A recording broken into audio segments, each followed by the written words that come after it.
That unexpected pain that you get in your stomach that you just can't seem to put your finger on. Well, look no further. There is a very easy and quick way to begin to get answers.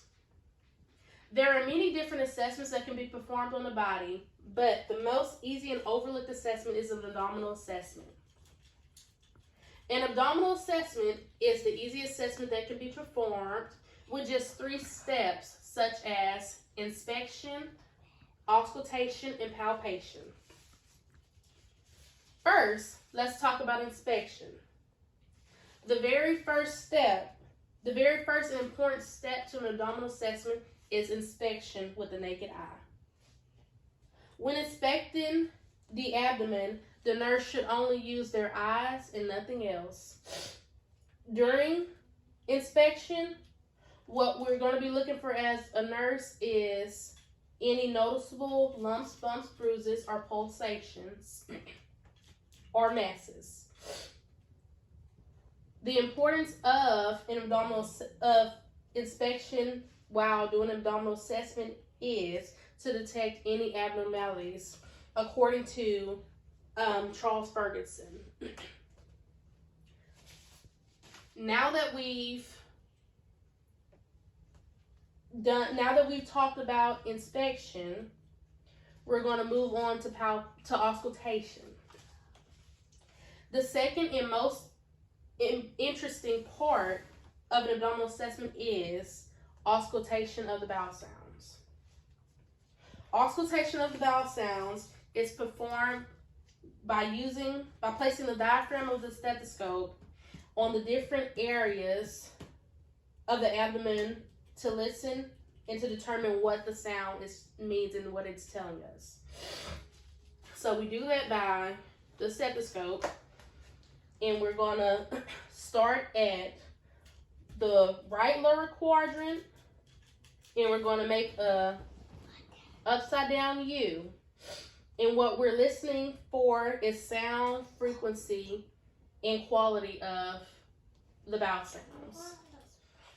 So, right lower quadrant, right upper quadrant, left upper quadrant, and left lower quadrant. And while listening to each quadrant, we should at least auscultate for 5 minutes just so that we are sure we're getting an accurate sound. The order in which we auscultate should always be maintained due to the location of the ileocecal valve, where that's the process of contents being moved throughout the intestines. According to Introduction of Health Assessment for the Nursing Professional, Chapter 5. Okay, so now that we've discussed inspection and auscultation, we're now going to move on and discuss palpation. Now, this is a step of the abdominal assessment where feeling is key, and we're going to be using our hands. Palpation is the